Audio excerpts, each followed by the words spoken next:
Now it's my pleasure to introduce my colleague and esteemed researcher, Dr. Angela Neal Barnett, to you. Dr. Neal Barnett is a professor of psychological sciences, director of the program for research on anxiety disorders among African Americans, PRADA, at Kent State University. She is truly a leading researcher, and another word I don't take lightly.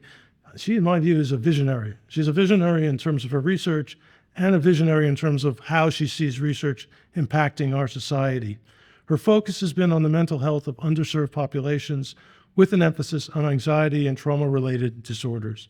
Her latest efforts center around Black perinatal mothers in particular, who may be suffering from PTSD, other mood anxiety disorders that we know can lead to markedly increased preterm births, infant mortality, maternal morbidity, and mortality.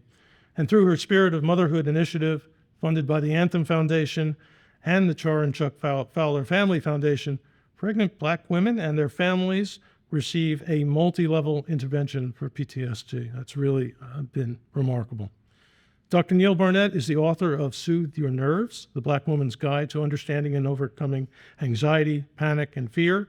And she's also the recipient of the Webby People's Voice Award and a regional Edward R. Morrow Award for her exceptional contributions to the podcast, Living for We. She's been recognized multiple times for her work and its impact, including receiving the 2020 Geraldine Ross Clinician Advocate Award from the Anxiety and Depression Association of America, the 2000 American Psychological Association's Kenneth and Mamie Clark Award, as well as Kent State's Outstanding Research and Scholar Award in 2020, and the Presidential Faculty Excellence Award in 2022. So we truly acknowledge and very much value what work she's been doing. Dr. Neal Barnett received her BA from Mount Union College, for any of you who might be alums, and her BA and PhD from DePaul University. Great pleasure to welcome Dr. Neal Barnett to give this year's public keynote lecture. Please join me in welcoming her.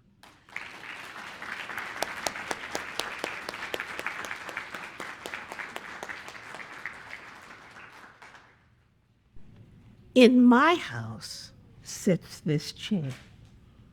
It is the chair I use to sing and rock my daughter to sleep.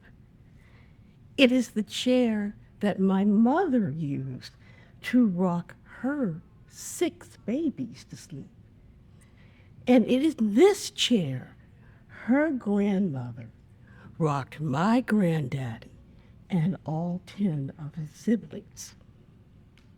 More so than houses or land or money, this chair is my daughter's inheritance.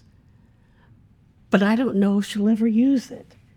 For my daughter, who is the child of an MPA and a PhD, and will receive her law degree in May, is 3 times more likely to die in childbirth, and her child is 3 times more likely to die before their first birthday than a white woman with a high school diploma.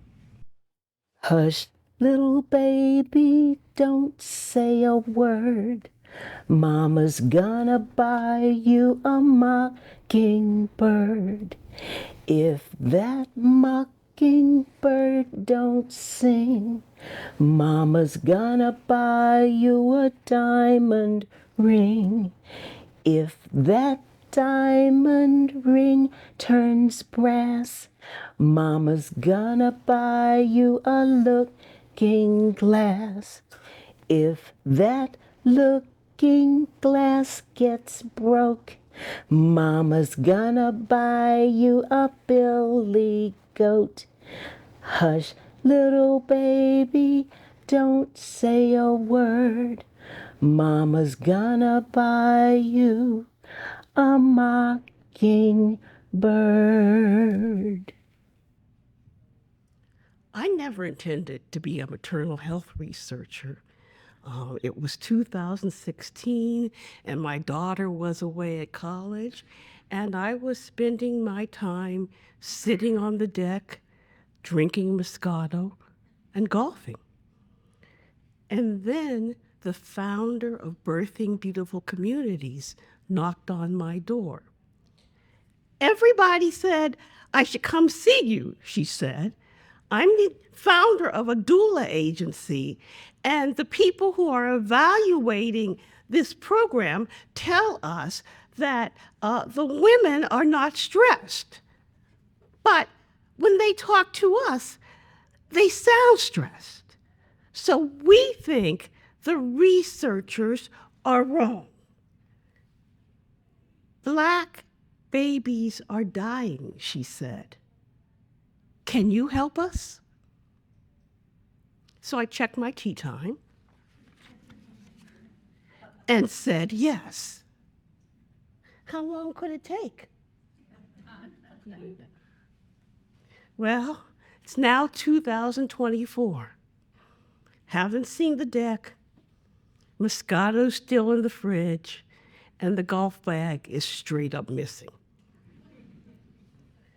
But what I haven't missed is that mental health, and the mental health particularly of pregnant and postpartum Black women, plays an enormous role in infant mortality and maternal morbidity.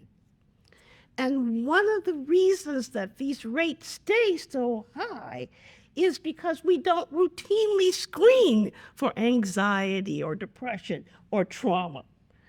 And we don't recognize that mental health impacts physical health. So that anxiety and trauma can affect the uterine lining, constricting it, so that a Black woman cannot carry the baby to term. Or that depression can affect the placenta.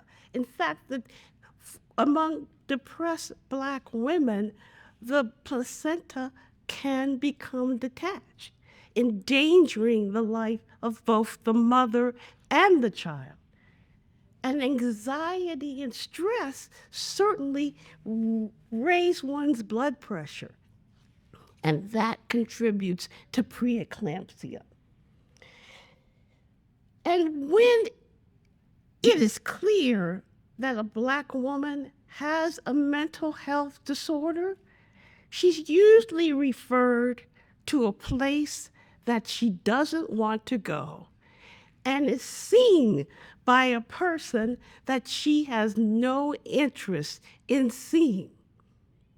My lead doula, Miss Deb, puts it this way: what they fail to understand is that these women have safety issues, issues around transportation, issues around food, issues around housing. And when you are not safe, whether or not you make an appointment just doesn't really matter.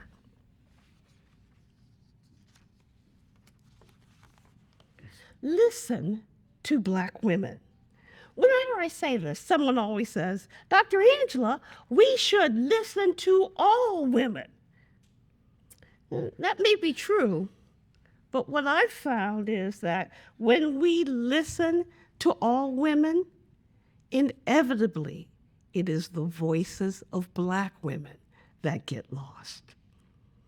And so, in the beginning, what my team did, we spent a lot of time listening to Black women.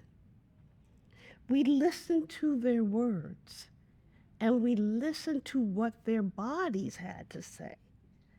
The first, by the way, is easier than the second. And so that's where I'll begin, was by sharing with you what it is that we heard. First, we heard that these women were so proud to be strong Black women.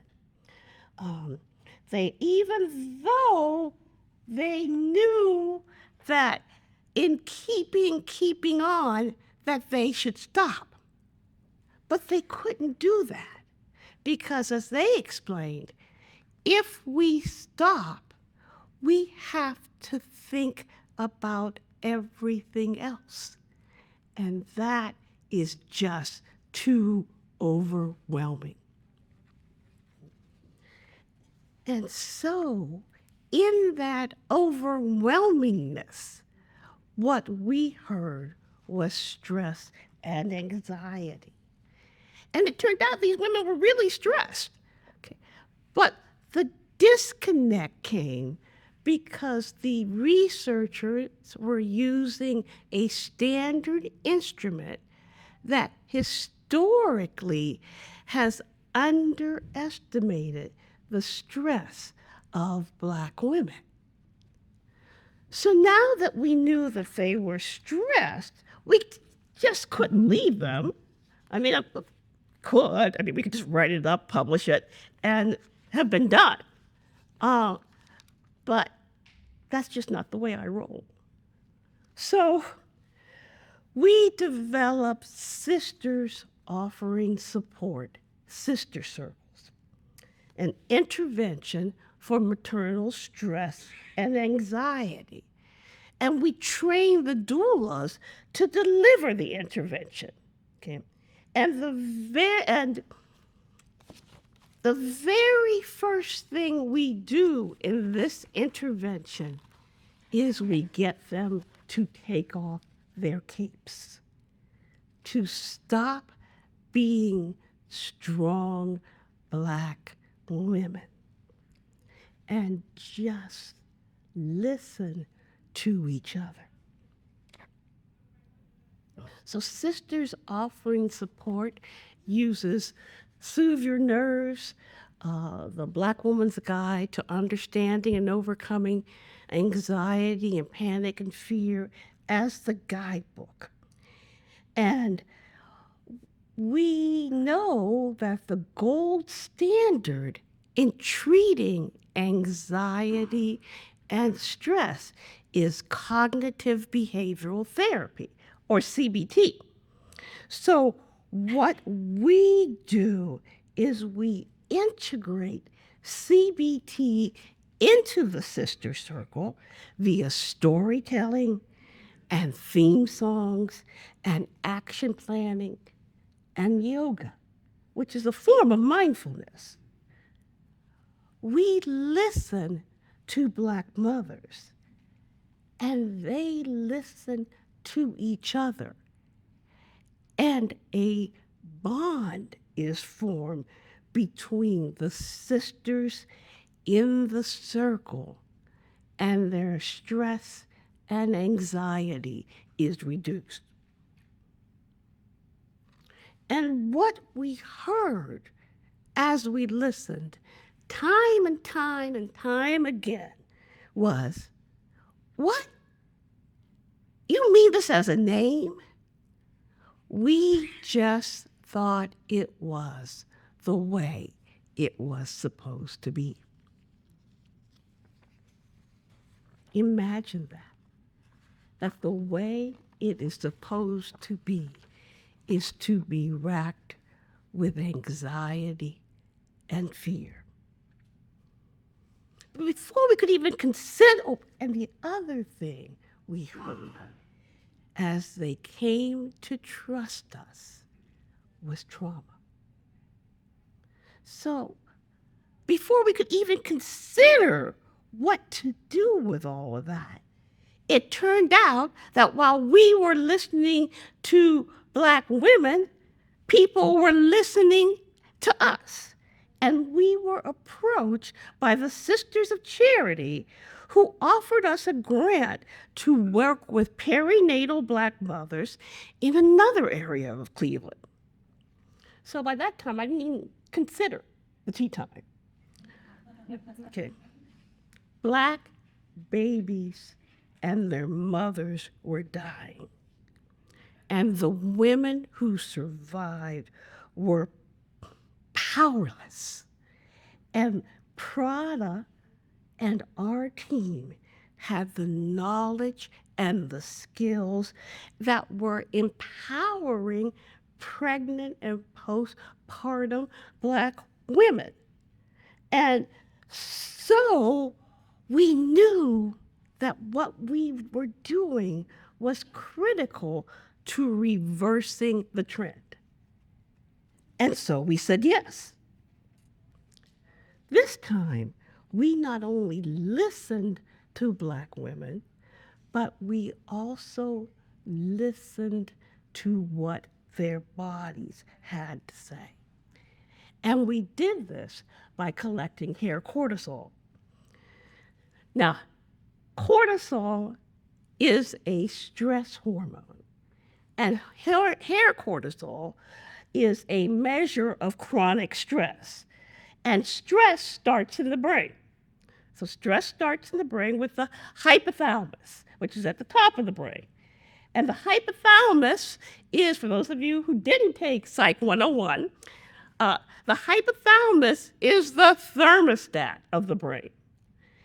And the hypothalamus says to the pituitary gland that sits at the back of the brain, hey, we're stressed, we better start secreting some things.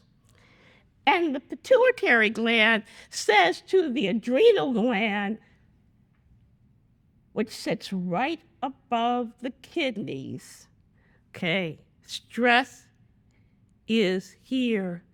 Let's start secreting cortisol. That's the brain health definition, explanation of what's happening. Okay, so now let me just give you the Black woman's version of what's happening.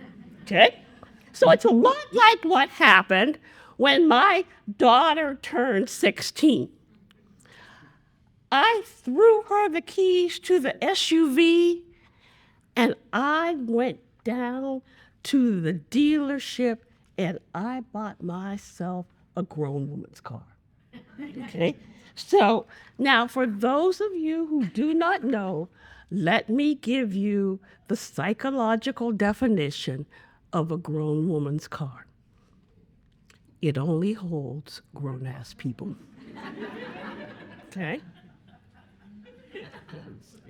Okay, moms, you know what I'm talking about. How many years did you hold dance bags, instruments, food, more food? No, grown woman's car.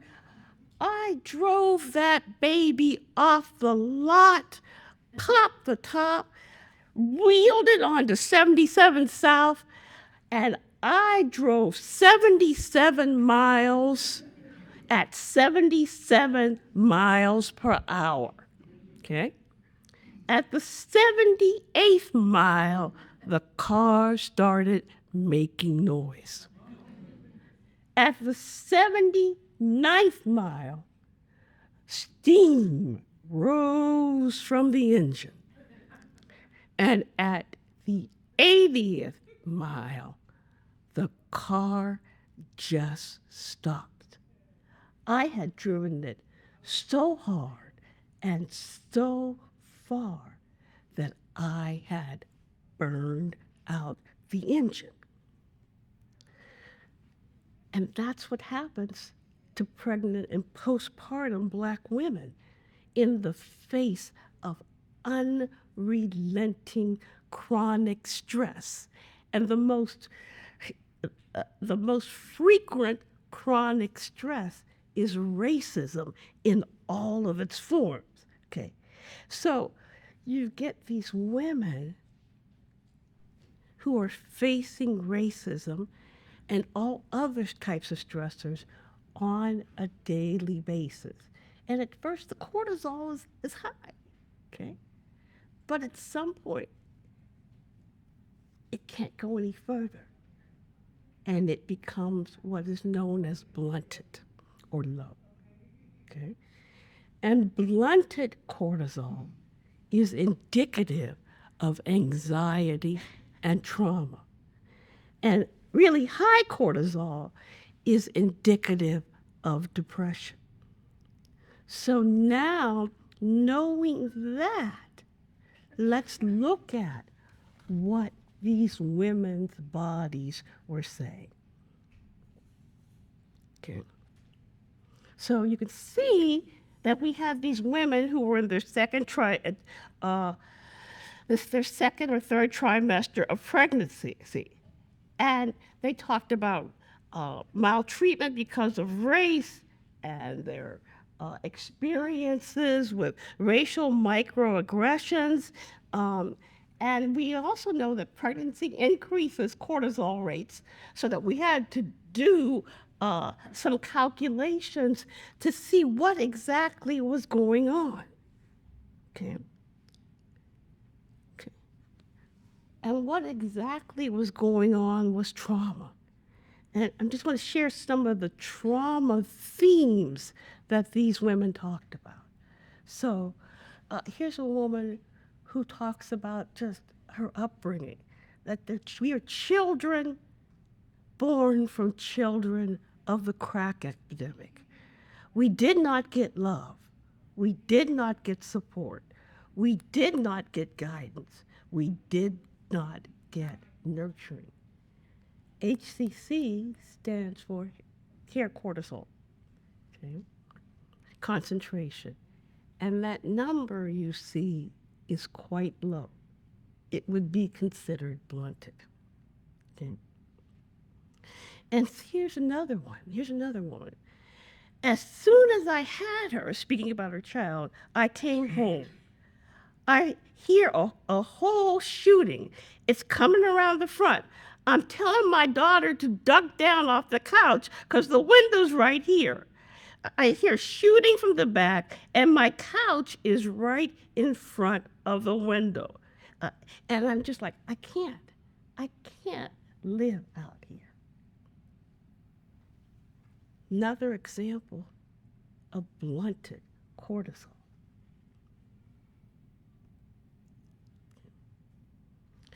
And then the interplay of racism and trauma. I was concerned about my newborn baby's weight, and I asked the doctor about it. He said, well, maybe if you were doing what you were supposed to be doing, she wouldn't be so little. Or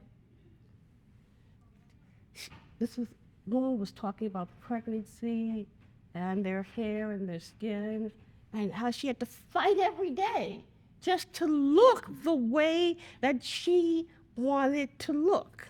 And this is particularly important because when you are a Black woman and you are pregnant, the strong recommendation is that you not alter your hair, okay? And if you can't, because of the chemicals that are in the alteration process. And so if you cannot alter your hair, you can't just simply wear it natural. And even if you have a natural hairstyle, it takes a lot to maintain, particularly when you are pregnant. So whatever she was doing was not sanctioned where at the place of business. Okay. And then our final one, when I had my set of twins and was finally able to sleep, a doctor came in and said, all you people want to do is sleep.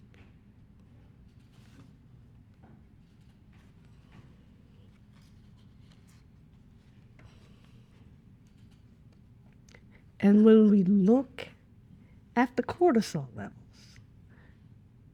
and we look at what these women are saying with our voices, we know that we knew that what we next had to do was to develop something for post-traumatic stress disorder. And out of that research, the spirit of motherhood was born. So the spirit of motherhood is a 3-component project. That addresses not only the mother, but the family. So the three components, first of all, are a 5-session written exposure intervention for PTSD. And one of the questions people ask me is that, well, Dr. Angela, trauma is not PTSD. And that is true. So I have a really fantastic team, and they do PTSD interviews with all of the women. So all of the women that we treat with written exposure therapy or WET have PTSD. Okay.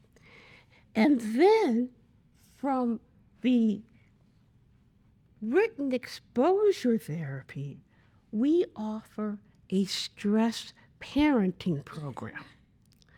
And why parenting?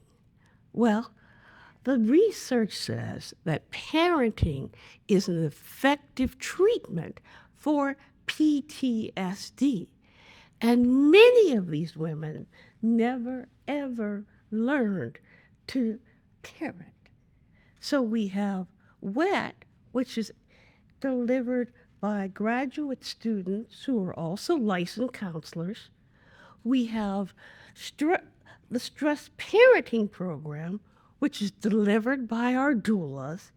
And then we have a music intervention for the mothers and their infants that reinforces what is learned in each parenting session.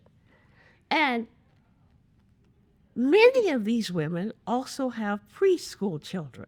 So we have a separate music intervention program for the preschoolers. The entire program is embedded within the community. And one of our current sites is the Canton YWCA. During the pandemic, we had to work telehealth.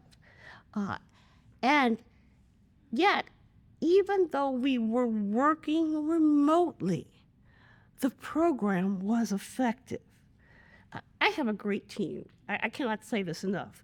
I have doulas and community health workers and counselors and graduate students and professors and undergraduates, all who are either Black or biracial. Okay. So, I don't want you to think that all of this is easy. So I'm going to share with you my failure story. Okay. So parenting research is not my area of expertise. So I thought it would be better to bring in a parenting expert to listen and collaborate with the community experts. But in doing so, I failed to listen to the voices of Black mothers who continue to tell us that if they had had previous mental health experience, they had stopped after one session because the therapist wasn't of the same race, or they thought they weren't listening to them, or they feared that their children would be taken away from them. So when I brought in the parenting experts, those old fears resurfaced. And just to put it plainly, it didn't work. I, who am always going on about listen to Black women, did not listen. Because if I had, I would have realized that the trust we had engendered was specific to us and not anyone else brought in. So there were some difficult conversations, but we learned from the mistakes and we used them to grow and to expand. And the spirit of motherhood really has been successful. We've reduced PTSD symptoms by 50 to 100%. We've enhanced parenting skills, reduced parenting stress by 25%, and more importantly, we've listened to Black women. They trust us. They trust us to the point where they ask for more ways to be involved in the caring for their mental health. That's the beauty of partnering with the community, working together with them as experts. Things get done, and they get done in a way that makes a difference. Black pregnant and postpartum women want what all mothers want for their babies. Better for their babies than they had for themselves. Better maternal mental health helps make that an achievable reality. Hush, little baby. Don't say a word.